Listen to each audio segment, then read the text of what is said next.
aakyat ka sa digital na tore ng tagumpay.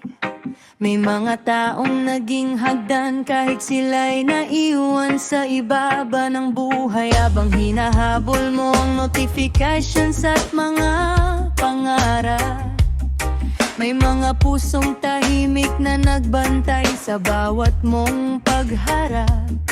May mga palad na kumapal sa pagtatrabaho ng walang reklamo, para lamang hindi mo maranasan ang bigat ng kanilang mundo.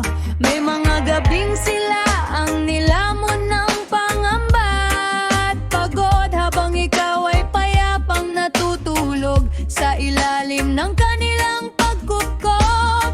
At ngayong naririnig na ng mundo ang pangalan mo, may mga tinig na nakalimutan mong pakinggan sa likod mo.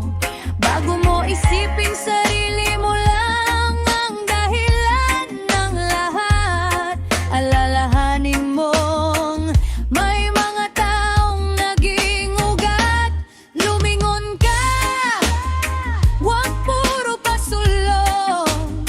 Hindi lahat ng naiiwan ay dapat kalimutan ng panahon.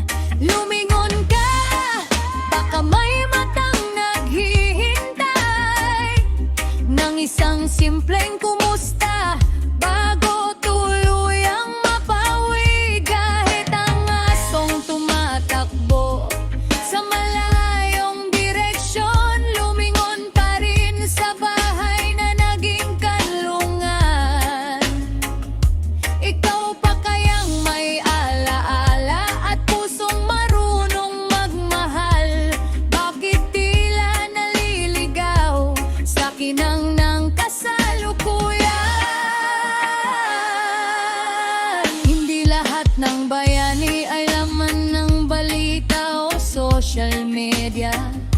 May mga bayaning tahimik na hindi kailanman nagpakilala. Sila yung unang naniwala noong wala pang naniniwala. Noong pangarap mo'y biro pa lamang sa mata ng iba. Sila yung nagtipid ng sarili nilang kagustuhan para may maipangtustos sa iyong kinabukasan.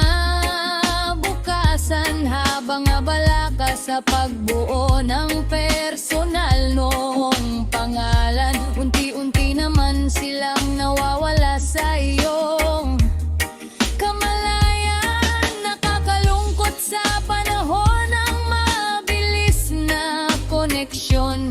Mas marami pang ekstrangherong nakakausap kaysa sariling tahanan. Ang puso'y online, ngunit ang pagmamahal ay offline.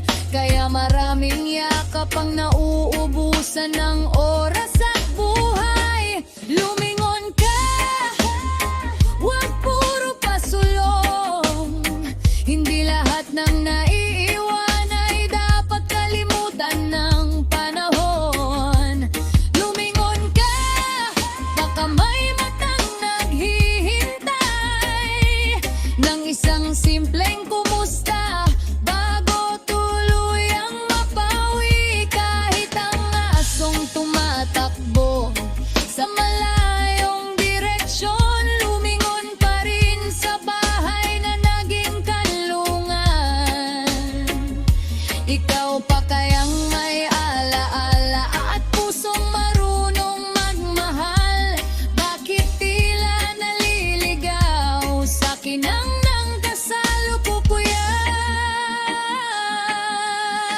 Isang araw mawawala rin ang trend at kasikatan. Mabubura rin ang post, reels at mga pinag-usapan. Pero ang pagmamahal ng taong unang tumawag sa'ya na anak, hindi kailanman mabubura ng algorithm ng mundo.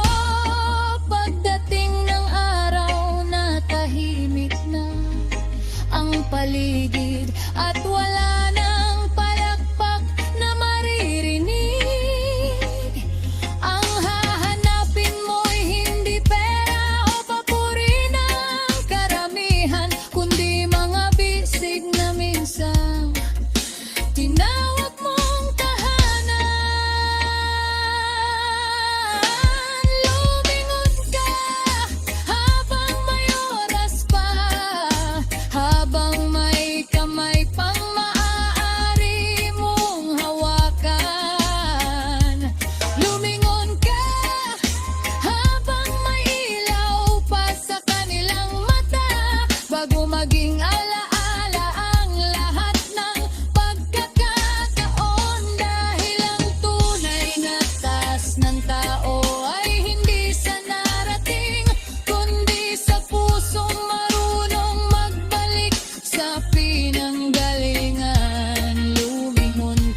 Doon nagsimula ang bawat biyayang hawak mo ngayon.